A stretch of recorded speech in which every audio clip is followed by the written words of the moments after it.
semuanya, perkenalkan saya Fania Nindya Rahmanisa dari Hukum Laut kelas H. Di sini saya akan menjelaskan mengenai penyelesaian persoalan hukum dalam kasus pencemaran laut pada alur laut Kepulauan Indonesia atau ALKI oleh kapal asing.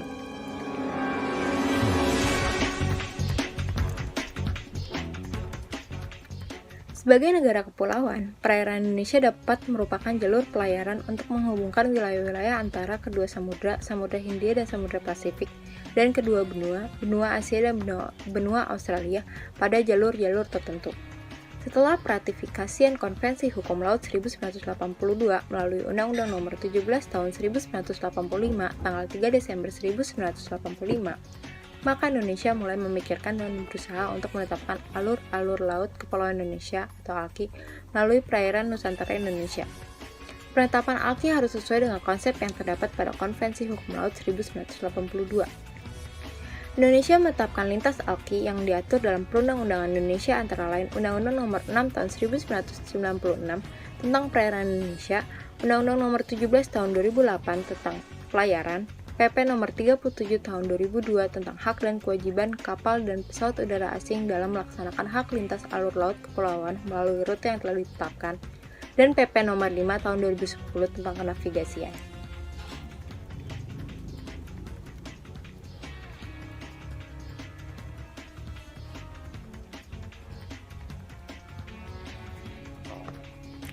Pengelolaan sumber daya laut diperlukan suatu kerangka hukum untuk memberikan kepastian hukum dan bermanfaat bagi semua orang di dalam negeri ataupun mancanegara.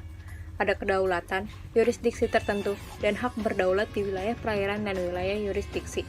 Harus dilaksanakan sesuai dengan ketentuan peraturan perundang-undangan serta hukum internasional. Jadi, diharapkan setiap orang mematuhi regulasi yang berlaku. Di zona teritorial di perbatasan, Indonesia memiliki hak mencegah terjadinya pelanggaran ketentuan peraturan perundang-undangan di bidang kepabeanan, fiskal, imigrasi, atau sanitasi di wilayahnya atau laut teritorialnya, dan menghukum setiap pelanggaran ketentuan peraturan perundang-undangan yang dilakukan di dalam wilayahnya atau laut teritorial. Penetapan dan pengelolaan kawasan bersebelahan Indonesia diatur sesuai dengan ketentuan peraturan perundang-undangan.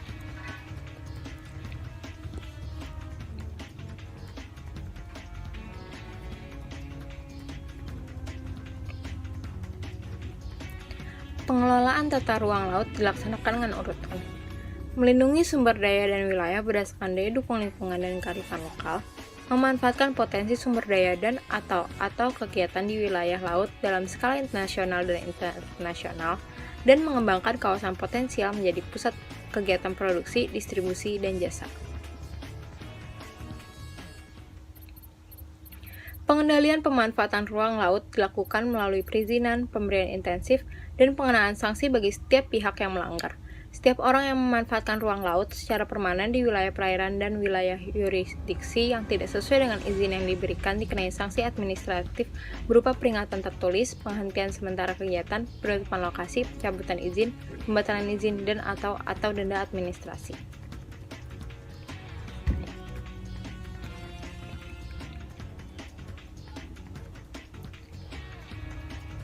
Setiap orang yang memanfaatkan ruang laut sesuai dengan rencana zonasi dapat diberikan insentif sesuai dengan ketentuan peraturan perundang-undangan.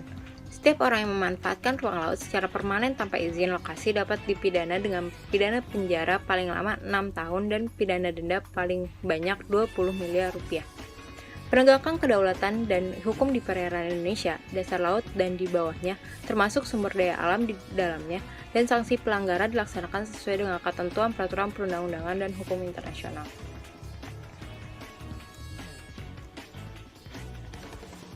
Salah satu kasus pencemaran lingkungan laut yaitu pada tanggal 19 September tahun 1992 telah terjadi tubrukan kapal antara kapal MT dengan kapal Nagasaki Spirit. Peristiwa tubrukan terjadi di Selat Malaka, yaitu 40 mil di sebelah utara Belawan di Sumatera Utara. Akibat tubrukan tersebut, kapal tanker Nagasaki Spirit menumpahkan kira-kira 12.000 ton minyak, sehingga mencemari lingkungan laut di sekitar lokasi kejadian termasuk di perairan Indonesia. Penyelesaian kasus ini akhirnya diselesaikan dengan cara negosiasi. Indonesia mengambil cara negosiasi lebih menguntungkan karena kecelakaan kapal terjadi pada zona ekonomi eksklusif. Sekian dari saya, kurang lebihnya mohon maaf. Wassalamualaikum warahmatullahi wabarakatuh.